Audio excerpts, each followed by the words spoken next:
Welcome guys, आपका फिर स्वागत है एक नई क्लास के साथ। और जिसमें आज हम बात करने वाले हैं एग्रीकल्चर जेड 2020।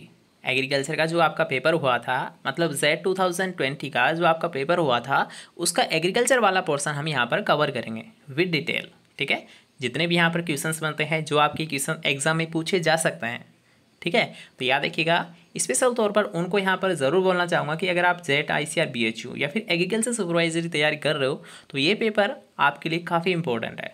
ठीक है, तो वीडियो को पूरा ज़रूर देख लेना ताकि आपको सारी क्वेश्चन से वीडियो के साथ ही याद हो जाए। ओके, तो चलिए वीडियो को स्टार्ट करेंगे। इसके साथ साथ याद रखिएगा, आपने चैनल को सब्सक्राइब नहीं किया है तो जल्दी से कर दीजिए ताकि आपको आने वाली जितनी भी क्लासेज है वो नोटिफिकेशन साथ साथ मिल जाए। नोटिफिकेशन के लिए आपको कुछ नहीं करना है, आपको जाकर नीचे देखना है, चैनल को सब्सक्राइब और पास का जो घंटी का आइकन आएगा, जो बेल आइकन आएगा, उसे प्रेस कर दीजिए ताकि जो भी यहाँ पर क्लास लगे, जो भी यहाँ पर मॉडल पेपर आपके लगे, ठीक है। इसके साथ साथ बता देता हूँ कि आपके अब मॉडल पेपर यहाँ पर स्टार्ट कर दिए जाएंगे जिनसे आपको एग्जाम में काफ़ी सहायता मिलेगी। ठीक है, मॉडल पेपर केवल सिलेक्टेड हम मॉडल पेपर को ही कवर करेंगे, बाकी सब बातों को हम इग्नोर करेंगे। ठीक है, कम टाइम में सबसे ज़्यादा क्वेश्चंस हम देंगे और यहाँ पर मॉडल पेपर भी आपके लिए अब स्टार्ट कर दिए जाएंगे। ठीक है, तो चैनल को सब्सक्राइब कर लेना और प्रेस आइकन, बेल आइकन है, इसे ज़रूर प्रेस कर देना ताकि नोटिफिकेशन आपको मिल जाए। और व्हाट्सएप ग्रुप की लिंक मैं आपको डिस्क्रिप्शन में डाल रहा हूँ ताकि आपको कोई दिक्कत नहीं आए। अगर आपको कोई डाउट आता है, कोई भी आपको दिक्कत आती है तो आप व्हाट्सएप मैसेज कर सकते हो। ठीक है, लिंक आपको डिस्क्रिप्शन में डाल दी जाएगी, तो वहाँ से आप व्हाट्सएप ग्रुप भी ज्वाइन कर सकते हो। टेलीग्राम ग्रुप है वो भी आप ज्वाइन कर सकते हो। ठीक है, तो चलिए क्लास को स्टार्ट करते हैं। तो आज का हमारा फर्स्ट क्वेश्चन है कि निम्न में से कौन सी सब्जी सोलेनेसी वानस्पतिक कुल है।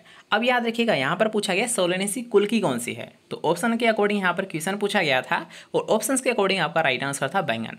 ठीक है, ब्रिंजल। अब याद रखिएगा, बैंगन की यहाँ पर संक्षिप्त बात करें, हम थोड़ा सा लार्ज कर लेते हैं ताकि आपको दिखाई देने में कोई दिक्कत नहीं आए। ठीक है, चलिए ओके, अब यहाँ पर बात करेंगे सोलेनेसी। तो याद रखिएगा, जैसे कि मान लीजिए बैंगन है, बैंगन का सबसे पहले ये बताइए कि बॉटनिकल नेम क्या होता है, सोलेनम मेलोंजिना। तो सोलेनम मेलोंजिना, सोलेनम से आप पकड़ सकते हो कि याद रखिए बैंगन है ये सोलेनेसी कुल का है। ठीक है, इसके अलावा देख सकते हो बैंगन हुआ, मिर्च हुआ, टमाटर हुआ, आलू हुआ। ठीक है, ये सभी क्या होते हैं याद रखिएगा, सोलेनेसी के होते हैं। इसके साथ साथ तंबाकू याद रखिएगा, तंबाकू है याद रखिएगा, काफ़ी इंपॉर्टेंट क्रॉप है और तंबाकू भी याद रखिएगा सोलेनेसी का ही होता है। तंबाकू में क्या पाया जाता है, निकोटीन पाया जाता है, तंबाकू में निकोटीन पाया जाता है। ठीक है, याद रखिएगा। अगर हम बात करें नेक्स्ट क्वेश्चन की ओर कि लवणीय मृदाओं को सुधारने हेतु निम्न में से कौन सा उपाय किया जाता है। सबसे पहले यहाँ पर ये समझिए कि लवणीय मृदाएं होती क्या है। याद रखिए, वे मृदाएं जिनकी सतह पर क्या हो जाता है, लगातार लवण एकत्रित होते रहते हैं। मतलब याद रखिएगा, ये जो लवण है वो क्या होते हैं, मृदा की सतह पर एकत्रित होते रहते हैं, तो उससे क्या होता है, याद रखिएगा, लवणीय मृदाएं का निर्माण हो जाता है। ठीक है, मतलब लवणों के मृदा सतह पर एकत्रित होने से लवणीय मृदाओं का निर्माण हो जाता है। अब हम बात करेंगे इसके सुधार की, मतलब इन लवणों को कैसे बहाया जाए, इनका सुधार कैसे किया जाए। तो इसकी सुधार के लिए हम यूज़ करते हैं, याद रखिए, निक्सालन विधि। अब निक्सालन विधि क्या होती है, इसमें हम याद रखिए सिंपल सा मेथड है। ठीक है, बस थोड़ा सा याद रखिएगा कि इसमें क्या करते हैं कि जब हम पानी देते हैं, पानी देते हैं मतलब सिंचाई देते हैं, तो याद रखिए इस विधि से हम देते हैं ताकि ज़्यादा से ज़्यादा पानी मिले। मतलब हम फ्लड का यूज़ कर सकते हैं। ठीक है, फ्लड मतलब पानी को बहा देंगे किसमें, खेत में, जिससे क्या होंगे, याद रखिए ये जो निक्सालन मतलब ये जो सार आपके पड़े हैं यहाँ पर, लवण जो है आपके पड़े हैं यहाँ पर, ये क्या करेंगे, याद रखिए इस पानी के साथ घुलकर ये नीचे की सतह पर चले जाएंगे, मृदा की नीचे की सतह पर चले जाएंगे। पानी के साथ घुलकर लवण है ये मृदा सतह की नीची सतहों में चले जाएंगे। ठीक है, मृदा की निचली सतहों में चले जाएंगे और इस विधि को ही क्या कहते हैं, निक्सालन विधि कहते हैं। मेरे साथ रिपीट कीजिए कि याद रखिएगा कि मृदा की सतह पर पड़े हुए निक्सालन यहाँ पर यूज़ नहीं करिएगा, दोबारा से रिपीट कीजिए कि मृदा की सतह पर पड़े हुए लवणों को पानी के साथ बहाकर नीचे की सतहों का जाना ही क्या कहलाता है, निक्सालन कहलाता है। ठीक है, आई थिंक आप समझ गए होंगे निक्सालन होता क्या है और इसे कैसे सुधारा जा सकता है लवणीय मृदाओं को। ठीक है, तो चलिए नेक्स्ट क्वेश्चन के यहाँ पर बात करेंगे कि भेड़ की कौन सी नस्ल नहीं है। तो ऑप्शंस के अकॉर्डिंग आप पकड़ सकते थे, जो बीकानेरी है याद रखिए ये होती है ऊँट की नस्ल होती है, काफ़ी इंपॉर्टेंट नस्ल है, याद रखिए ऊँट की सबसे सुंदर नस्ल है बीकानेरी। ठीक है, और बीकानेर में स्टोव पाया जाता है, कितना पाया जाता है, 10 से 12 फीट की इसकी ऊंचाई होती है। स्टोव पाया जाता है, स्टोव मतलब गड्ढा पाया जाता है। ठीक है, ये सब आप जब ऊँट पढ़ोगे तो उसमें आपको पढ़ लीजिएगा। नेक्स्ट क्वेश्चन की यहाँ पर बात करेंगे, जिसमें आपको पूछा गया था स्टीवेंसन स्क्रीन का जो दरवाज़ा है वो कौन सी दिशा में नीचे की तरफ लटकते हुए खुलता है। अब यहाँ पर डायरेक्ट याद रखिएगा कि जो स्टीवेंसन स्क्रीन है इसका जो दरवाज़ा है वह कौन सी दिशा में खुलता है, तो याद रखिए वो खुलता है उत्तर दिशा में। किस दिशा में खुलता है? उत्तर दिशा में खुलता है। नेक्स्ट क्वेश्चन याद रखिए, जलवायु शब्द की उत्पत्ति किस भाषा से हुई है, तो याद रखिएगा आप, अगर आपको डायरेक्ट याद रखना है तो आप ये याद रखिएगा कि जलवायु को है इंग्लिश में क्या बोलते हैं? क्लाइमेट बोलते हैं। इंग्लिश में क्या बोलते हैं? जलवायु को क्लाइमेट बोलते हैं। तो बस यहीं से तो याद हो गया हमें कि क्लाइमेटोलॉजी याद रखिएगा। जलवायु है मतलब मौसम विज्ञान को क्या कहते हैं? मेट्रोलॉजी। उसको तो अलग ही रख दीजिएगा, आपको बस याद रखना है यहाँ पर क्लाइमेट। क्लाइमेट मतलब क्लाइमेटोलॉजी। क्या याद रखोगे आप? क्लाइमेट से क्लाइमेटोलॉजी। अब लॉजी जिसके जुड़ जाता है तो वो किसका होता है? ग्रीक भाषा का शब्द होता है। जिस वर्ड के पीछे लॉजी जुड़ जाता है तो होता है ग्रीक भाषा का शब्द। तो याद रखिए जलवायु होता है ग्रीक भाषा का शब्द है। ठीक है, ऐसे याद करोगे ना परमानेंटली याद होगा, और डायरेक्ट ऐसे पढ़ोगे जलवायु ग्रीक का होता है तो याद नहीं रह पाएगा। इसलिए थोड़ा सा बेसिक हम टाइम लेंगे, लेकिन आपको याद हो जाए वो तरीका हम यहाँ पर यूज़ करेंगे। ठीक है, आपका एग्ज़ाम टाइम है, आपको याद होना चाहिए, वही हमारा टारगेट है। तो आपको याद हो जाएगा, कोई दिक्कत नहीं है, बस आराम से क्लास लीजिए और टेंशन फ्री होगा। ठीक है, फ्री माइंड होकर क्लास लेना, टेंशन किसी बात की मत पालना। इसके अलावा नेक्स्ट क्वेश्चन की यहाँ पर बात करेंगे कि निम्न में से कौन सी खेती जहाँ किसान फसलों को उगाने के लिए कोई सिंचाई नहीं करता है, केवल वर्षा पर आधारित रहता है। अब मान लीजिए आपके पास, अगर मान लीजिए सबसे ज़्यादा जल है, मतलब आपके पास पर्याप्त जल है, तो आप सिंचाई क्यों दोगे? आपके पास अगर जैसे कि मान लीजिए आपको अगर प्यास ही नहीं लगी है तो आप क्या पानी पियोगे? नहीं पियोगे। जब आपको प्यास लगेगी जभी तो आप पानी पियोगे। तो उसी से यहाँ पर तात्पर्य है कि यहाँ पर ऐसे क्षेत्र की यहाँ पर वो पूछ रहा है कि वो क्या पूछ रहा है कि सिंचाई नहीं करता है। अब सिंचाई कहाँ पर नहीं करेगा? ऐसे क्षेत्रों में नहीं करेगा वहाँ पर पानी पहले से ही ज़्यादा है, या फिर बारिश लगातार होती रहती है, कोई दिक्कत ही नहीं है। लगातार अगर बारिश आएगी, फसलों को कोई दिक्कत है ही नहीं, तो हम क्यों देंगे? ज़बरदस्ती पानी थोड़ी देंगे उसमें।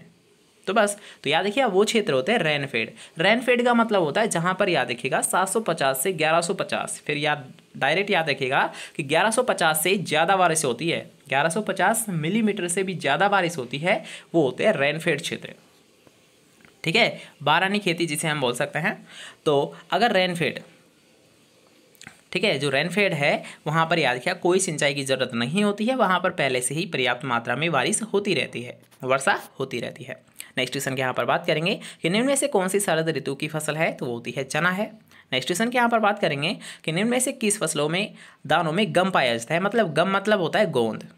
गम मतलब होता है गोंद। अब गोंद याद रखिए ग्वार से प्राप्त किया जाता है। इसका प्रयोग जैसे कि मान लीजिए कोई विस्फोटक सामग्री है उसके लिए किया जाता है। ठीक है, इस गम का प्रयोग विस्फोटक सामग्री के लिए किया जाता है। ग्वार से गम प्राप्त होती है, डायरेक्ट याद रखिएगा ग्वार गम। कैसे याद रखोगे? ग्वार गम, ग्वार गम, ग्वार गम। ठीक है, याद हो चुका है, कोई दिक्कत नहीं है। नेक्स्ट क्वेश्चन यहाँ पर बात करेंगे कि केंद्रीय कृषि इंजीनियरिंग संस्थान, केंद्रीय कृषि इंजीनियरिंग संस्थान कहाँ पर स्थित है? याद रखिए भोपाल मध्य प्रदेश में स्थित है। नेक्स्ट क्वेश्चन यहाँ पर बात करेंगे कि इनमें से कौन सा सही नहीं है। ऑप्शन थे उसके अकॉर्डिंग यहाँ पर बात की गई है। तो याद रखिए मोटे अनाजों वाली फसल, मोटे अनाजों वाली फसल, तो याद रखिए ये नहीं होती है। सॉरी, इसको हट जा भाई। हाँ, तो यहाँ पर याद रखिए मोटे अनाज वाली फसल तो भाई ज्वार होती है, रागी थोड़ी होती है। रागी तो याद रखिएगा मिलेट्स होती है, माइनर मिलेट्स होती है। तो ठीक है, तो वैसे ही गलत था। ठीक है, नेक्स्ट क्वेश्चन के यहाँ पर बात करेंगे गाजर घास क्या है। तो कॉमन सा क्वेश्चन है, आराम से इसे कर सकते थे कि गाजर घास तो एक घास है, घास मतलब खरपतवार है। ठीक है, डायरेक्ट याद रख सकते हो गाजर घास मतलब घास मतलब खरपतवार। तो गाजर घास एक खरपतवार होता है जिसका नाम अगर बात करेंगे parthenium hysterophorus, parthenium hysterophorus. Zygogramma बाइक्लोराटा का प्रयोग किया जाता है बायो एजेंट के रूप में। जाइगोग्रामा बाइक्लोराटा क्या होता है? याद रखिए बायो एजेंट होता है। बायो एजेंट वो होते हैं जिनका प्रयोग याद रखिए गाजर घास को नष्ट करने के लिए किया जाता है। चलिए नेक्स्ट क्वेश्चन के यहाँ पर बात करेंगे, अब जिसमें आपको पूछा गया है कि निम्न में से किस नाइट्रोजन युक्त ऐसा उर्वरक है जिसमें प्राथमिक पोषक तत्व की तुलना में द्वितीयक पोषक तत्व ज़्यादा पाया जाता है। क्वेश्चन को समझिए कि ऐसा फर्टिलाइजर यहाँ पर आपको पूछा गया था जिसमें प्राथमिक पोषक तत्व की तुलना में द्वितीयक पोषक तत्व अधिक होता है। अब यहाँ पर याद रखिएगा जो अमोनियम सल्फेट होता है इसमें नाइट्रोजन भी पाया जाता है और इसमें सल्फर भी पाया जाता है। तो इसमें नाइट्रोजन याद रखिएगा 20% पाया जाता है और सल्फर होता है 24% पाया जाता है। तो नाइट्रोजन क्या है, एक प्राथमिक उर्वरक है, और जबकि सल्फर क्या है, एक द्वितीयक उर्वरक है। तो यहाँ पर यही तो पूछा गया था कि याद रखिएगा कि जो प्राथमिक है ये तो 20% है, जबकि द्वितीय क्या है 24% है, मतलब प्राथमिक से अधिक है। तो बिल्कुल इसका राइट आंसर क्या था, अमोनियम सल्फेट। ठीक है, तो आप ऐसे क्वेश्चंस को ऐसे हल करके आप देख सकते हो। नेक्स्ट क्वेश्चन के यहाँ पर बात करेंगे कि एक ही ऋतु में एक साथ गेहूं और चना की फसल बिना अलग अलग कतारों में बोना क्या कहलाता है। अब याद देखिए यहाँ पर थोड़ा सा डाउट हो जाता है कुछ स्टूडेंट को कि एक ही ऋतु में, ठीक है, कि एक होती है मिश्रित फसल, एक होती है मिश्रित खेती। तो याद देखिए मिश्रित फसल में केवल हम फसलों को लेते हैं, लेकिन मिश्रित खेती में क्या करते हैं, याद रखिएगा कि फसल के साथ साथ हम पशुपालन भी करते हैं, जैसे कि मत्स्य पालन भी कर सकते हैं। ठीक है, केवल पशुपालन नहीं बल्कि कोई फार्म हम यूज़ करते हैं, जैसे कि खेती हम कर रहे हैं, साथ साथ हम पशु भी पाल रहे हैं, साथ साथ हम मछली भी पाल लेंगे या फिर टर्की उत्पादन कर लेंगे। ठीक है, ऐसे मतलब अलग अलग फार्म का प्रयोग करना मिश्रित खेती के अंतर्गत आता है। जबकि मिश्रित फसल के अंतर्गत तो केवल याद रखिएगा एक से अधिक फसल आती है, दो या दो से अधिक फसलों को एक साथ मिलाकर बोना ही क्या कहलाता है, मिश्रित फसल कहलाता है। दोबारा से सुन लीजिए कि मिश्रित फसल होता है दो या दो से अधिक फसलों के बीजों को आपस में मिलाकर बोना मिश्रित फसल, जबकि मिश्रित खेती होता है कि फसल के साथ साथ पशुपालन या फिर अन्य उत्पादन का एक साथ करना ही क्या कहलाता है, मिश्रित खेती कहलाता है। नेक्स्ट क्वेश्चन की यहाँ पर बात करेंगे जिसमें आपको पूछा गया कि निम्न में से कौन सा एक सोरडे प्लांट है, लघु दिवस पौधा। तो याद रखिए जो चावल होता है या फिर जितनी भी जो खरीफ फसल है याद रखिए वो सभी सोरडे प्लांट की होती है, और जितनी भी जो रबी फसल होती है याद रखिए वो लॉन्ग डे प्लांट की होती है। रबी जैसे कि मान लीजिए गेहूँ, तो गेहूँ अगर आपको पूछ लिया जाए तो गेहूँ याद रखिए एक दीर्घ दिवसीय पौधा होता है। नेक्स्ट क्वेश्चन की यहाँ पर बात करेंगे प्राइड ऑफ इंडिया। तो प्राइड ऑफ इंडिया होती है ये पत्ता गोभी की वेराइटी होती है। ज़्यादा टाइम हो रहा है इसलिए थोड़ा सा शॉर्ट में यहाँ पर हम क्लियर कर लेते हैं। तो नेक्स्ट क्वेश्चन के यहाँ पर बात करेंगे रंध्रावकाश। तो याद रखिए आप पोरोसिटी कैसे ज्ञात की जाती है, इसका आपको फॉर्मूला पता होना चाहिए, उसके अकॉर्डिंग आप इसे डायरेक्ट कर सकते हो। 1.4 ग्राम आपको दे रखा है और 2.65 ग्राम आपको दे रखा है, तो इसके लिए आप यूज़ कर सकते हो। याद रखिए बुल्क डेंसिटी BP/PD मल्टीप्लाई 100, ठीक है, PD मल्टीप्लाई 100। इस फॉर्मूले से इसे आप करिएगा, आपका जो राइट आंसर आएगा वो आएगा 43। नेक्स्ट क्वेश्चन के यहाँ पर बात करेंगे जिसमें आपको पूछा गया है कि निम्नलिखित तरीकों में से कौन सा तरीका है जो ज़्यादा ढलान में मिट्टी के कटाव को कम करता है। तो मिट्टी के कटाव को कम करने के लिए याद रखिए कंटूर बैरियर्स का प्रयोग किया जाता है। अगर हम बात करेंगे कि निम्न में से कौन सा पोषक तत्व है जो कि धनाइन और ऋणाइन दोनों रूपों में अवशोषित पौधों के द्वारा किया जाता है, तो नाइट्रोजन होता है याद रखिए ये अमोनिया के रूप में भी ग्रहण किया जाता है और नाइट्रेट के रूप में भी ग्रहण किया जाता है। मतलब अमोनिया होता है धनात्मक और नाइट्रेट होता है ऋणात्मक। तो धनात्मक और ऋणात्मक दोनों के रूप में किसको अवशोषित किया जाता है पौधों के द्वारा, वो किया जाता है नाइट्रोजन को। नेक्स्ट क्वेश्चन के यहाँ पर बात करेंगे सबसे ज़्यादा जो अधिक जलधारण क्षमता होती है वो किस मिट्टी की होती है, किस मृदा की होती है, तो वो होती है याद रखिए मृत्तिका। मृत्तिका मतलब क्ले, जो क्ले होती है याद रखिए उसी को मृत्तिका के नाम से जाना जाता है।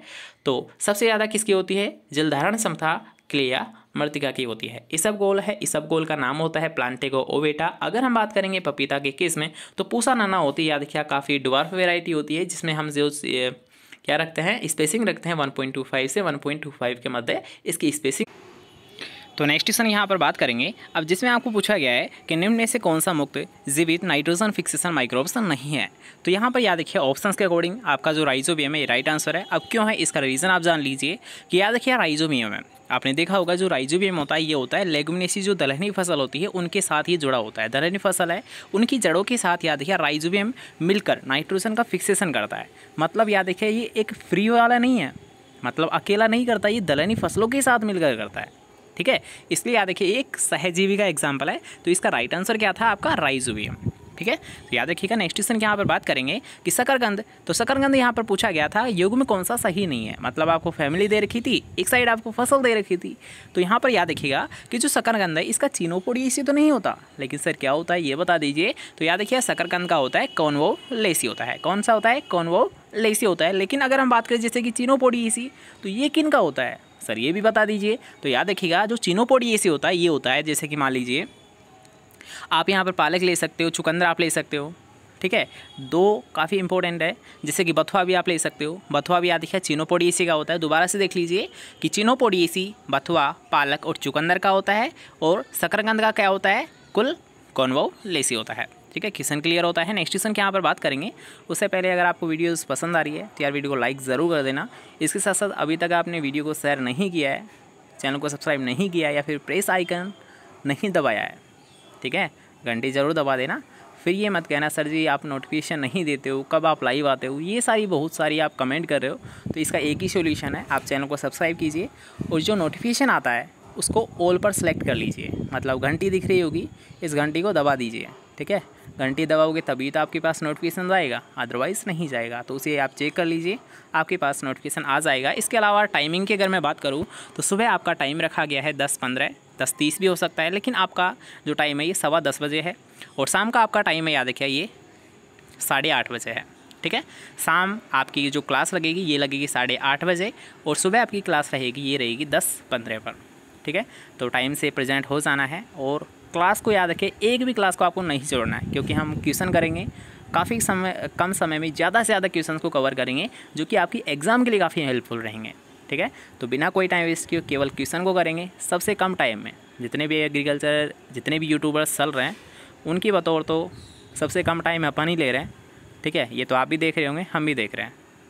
तो आपका है वो नज़रिया कि आप किस टाइप से लेते हो, किस टाइप से आप देखते हो। क्वेश्चन से याद रखिए उनसे बेहतर ही देने की कोशिश करेंगे, ठीक है, जिससे कि आपको एग्ज़ाम में क्वेश्चंस मिले। यहाँ पर टाइम की वैल्यू को समझ के ही आपके लिए क्वेश्चंस लाए जाते हैं। कम समय में सबसे ज़्यादा क्वेश्चंस हम देंगे, ठीक है। तो आगे आप समझदार हो, आपको बताने की ज़रूरत नहीं है। चलिए नेक्स्ट क्वेश्चन की यहाँ पर बात करेंगे।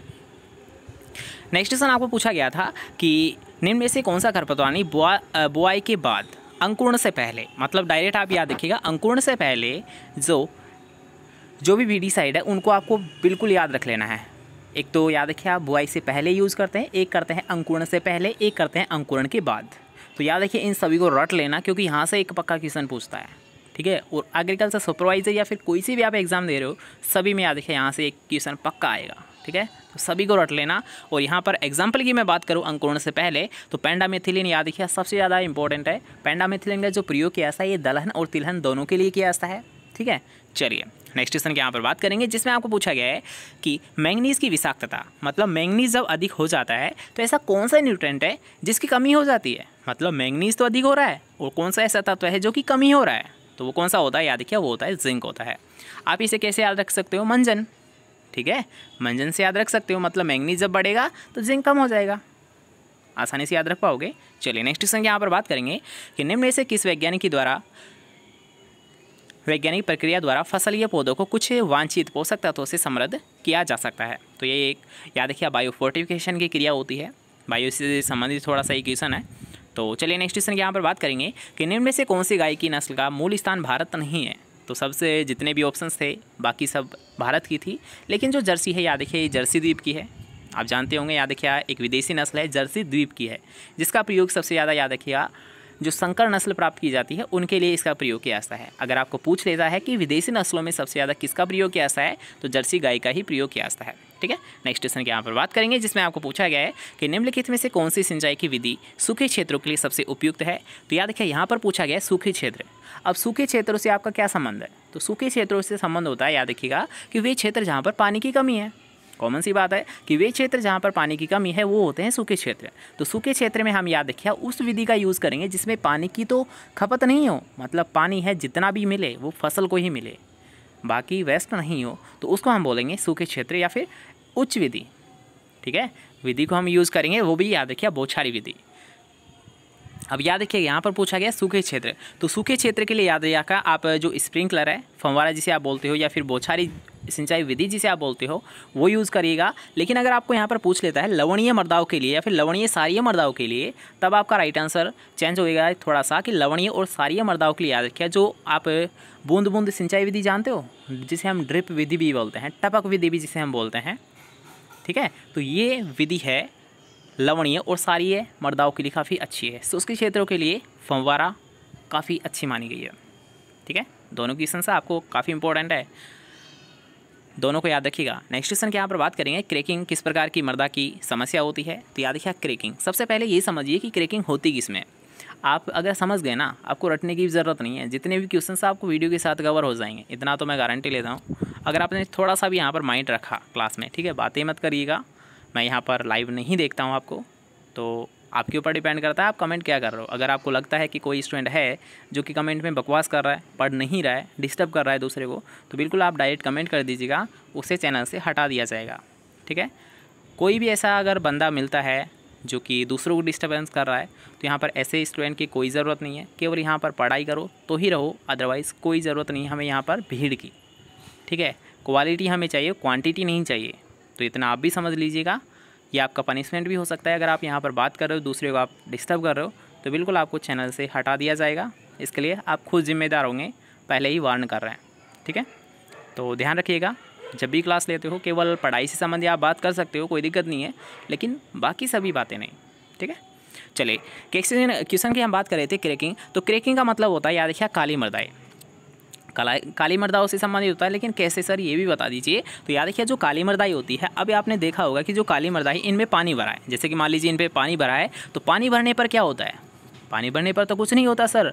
काली मर्दाओं में सामान्य मर्दा होती है, वैसे ही हो रहा है। लेकिन याद रखिएगा, सबसे पहले तो याद रखिए, आपने जब पानी भरा होगा मतलब काली मर्दाओं पर, ये एक लक्षण देखा होगा कि इनमें क्या होता है, पानी, याद रखिएगा, यहाँ पर काफ़ी लंबे समय तक रहता है। जैसे कि आपने देखा होगा, अगर आप कोई रेत पर पानी डालोगे तो वो क्या उसके ऊपर रहेगा? नहीं रहेगा, बल्कि काली मिट्टी पर अगर आप पानी डालोगे तो ये लंबे समय तक बना रहेगा। ठीक है, पहला लक्षण। दूसरा लक्षण है कि जब ये सूख जाएगा ये पानी, तो क्या होगा, याद रखिए, काली मर्दाई ये फट जाएगी, मतलब इनमें दरारें पड़ जाएंगी। क्या पड़ जाएंगी? दरारें। जैसे कि आपने रेत में डाला है पानी, उस पर तो कोई इफेक्ट नहीं पड़ेगा, वो तो वैसे की वैसे ही रहेगी, पानी बस नीचे चला जाएगा जल्दी से। काली मर्दाओं में ये नहीं होता है, उसमें क्या होता है, वो उसमें काफ़ी लंबे समय तक रहता है, जिसके कारण क्या होती है, काली मर्दाई फट जाती है, उनमें दरारें आ जाती है। तो ये दरार आती है ना, इसी समस्या को हम बोलते हैं क्रैकिंग समस्या। ठीक है, क्रैकिंग समस्या किस में आती है, समझ गए? काली मर्दाओं में आती है। और जल उपयोग जो दक्षता होती है, ये भी सबसे ज़्यादा किसकी होती है? याद रखिए, ये भी काली मर्दाओं की ही होती है। दो क्वेश्चन है, दोनों ही काफ़ी इंपॉर्टेंट क्वेश्चन है, दोनों से आपको एग्जाम में क्वेश्चंस देखने को मिल चुके हैं। नेक्स्ट क्वेश्चन यहाँ पर बात करेंगे कि युग में सही नहीं है, तो आपको पता होना चाहिए कि राष्ट्रीय बीजीय मसाला अनुसंधान संस्थान ये तबीजी अजमेर में स्थित है। तो ये जयपुर में तो हो ही नहीं सकता। ठीक है, तबीजी अजमेर में है। अगर जयपुर की बात करें तो आप रारी ले सकते हो। ठीक है, जो रारी है, रारी मतलब राजस्थान एग्रीकल्चर रिसर्च इंस्टीट्यूट, वो जोबनेर जयपुर में स्थित है। नेक्स्ट क्वेश्चन के यहाँ पर बात करेंगे, निरपेक्ष आर्द्रता को किस में दर्शाया जाता है? तो याद रखिए, जो एब्सोल्यूट जो ह्यूमिडिटी होती है उसे ग्राम प्रति घन सेंटीमीटर या फिर सेंटीमीटर क्यूब में दर्शाया जाता है। नेक्स्ट क्वेश्चन के यहाँ पर बात करेंगे, जिसमें आपको पूछा गया है कि निम्न में से कौन सा पौधा सूक्ष्म पोषक तत्व है? अब याद रखिएगा, सूक्ष्म पोषक तत्व आप जानते होंगे, फे, मन, जन। ठीक है, जैसे कि मान लीजिए आप ऐसे याद रख सकते हो, फे, मंजन, कूजन। कूजन आ चुका है, तो आप कोबाल्ट ले सकते हो। यहाँ पर मोलिब्डेनम आप ले सकते हो। याद रखिए, मोलिब्डेनम को याद रखिएगा, ये अल्ट्रा माइक्रो न्यूट्रेंट होता है। चलिए, आपका जितने भी पोषक तत्व उनको एक लाइन में ही यहाँ पर कवर कर देंगे। बस थोड़ा सा ध्यान रखिएगा कि जो कार्बन, हाइड्रोजन और ऑक्सीजन होता है, ये होता है संरचनात्मक पोषक तत्व है। प्राथमिक पोषक तत्व कौन से होते हैं? प्राथमिक पोषक तत्व याद रखिए, नाइट्रोजन, फास्फोरस और पोटेशियम होते हैं। द्वितीयक पोषक तत्व कौन से होते हैं सर जी, ये भी बता दीजिए। तो कैल्शियम, मैग्नीशियम और सल्फर होते हैं। तीनों को याद रखिएगा, तीनों से आपको क्वेश्चन पूछे जा सकते हैं। दोबारा से रिपीट कर देता हूँ कि CHO, कार्बन, हाइड्रोजन और ऑक्सीजन, याद रखिएगा, इनको पौधों को नहीं दिया ऐसा है। कार्बन, हाइड्रोजन, ऑक्सीजन है, ये ऑटोमेटिक पौधे हैं, ये वायु से प्राप्त कर लेते हैं। ठीक है, NPK है, हमें देना पड़ता है। NPK प्राथमिक पोषक तत्व है। प्राथमिक पोषक तत्व नाइट्रोजन, फास्फोरस और पोटेशियम होता है। और द्वितीयक पोषक तत्व याद रखिएगा, कैल्शियम, मैग्नीशियम और सल्फर होता है। क्वेश्चन कवर हो चुके हैं। चलिए नेक्स्ट क्वेश्चन की यहाँ पर बात करेंगे। अब जिसमें आपको पूछा गया है कि लाइकेन, ठीक है, कि लाइकेन किस वायु संदूषक के प्रति संवेदनशील होता है? तो ये होता है, याद रखिएगा, सल्फर डाइऑक्साइड के प्रति। क्या करता है ये याद रखिएगा, जो लाइकेन होता है ये सल्फर डाइऑक्साइड की अगर मान लीजिए अधिकता होती है, या फिर ऐसे कोई क्षेत्र है जहाँ पर सल्फर डाइऑक्साइड की प्रॉब्लम आ रही है, तो ये उनको शो कर देता है, प्रदर्शित करता है। ठीक है, लाइकेन एक कवक होता है। लाइकेन एक कवक होता है जो कि क्या करता है, वायु प्रदूषण को ये हमें संकेत देता है कि यहाँ पर वायु का प्रदूषण काफ़ी ज़्यादा हो चुका है या फिर कम है। ओके, नेक्स्ट क्वेश्चन के यहाँ पर बात करेंगे, जिसमें आपको पूछा गया है कि इनमें से किस पशु उत्पाद में प्रोटीन की मात्रा सबसे अधिक होती है? तो प्रोटीन की मात्रा है सबसे ज़्यादा मांस में होती है। अब कितनी होती है, आपके लिए क्वेश्चन भी है ये कि कितनी होती है, कमेंट सेक्शन में बता दीजिए। नेक्स्ट क्वेश्चन के यहाँ पर बात करेंगे, जिसमें आपको पूछा गया है कि इनमें से कौन सा एक तनाव हार्मोन है, मतलब स्ट्रेस हार्मोन जिसे हम बोलते हैं। तो याद रखिए, स्ट्रेस हार्मोन होता है ABA। ABA का मतलब होता है, याद रखिए, एब्सिसिक अम्ल। क्या होता है? ABA का मतलब होता है एब्सिसिक अम्ल होता है। ठीक है, एब्सिसिक अम्ल होता है। थोड़ा सा लाइट पेन यूज़ कर लेते हैं। ओके, शायद ये दिखेगा नहीं आपको, कौन सा यूज़ करें, ब्लैक, नो ब्लू ही सही है अपने लिए। ओके, चलिए यहाँ पर हम बात करेंगे कि निम्न में से कौन सा कृषि यंत्र प्राथमिक भूपरिष्करण के अंतर्गत आता है। अब यहाँ पर याद रखिएगा, मैं थोड़ा सा डिटेल में समझा देता हूँ। वैसे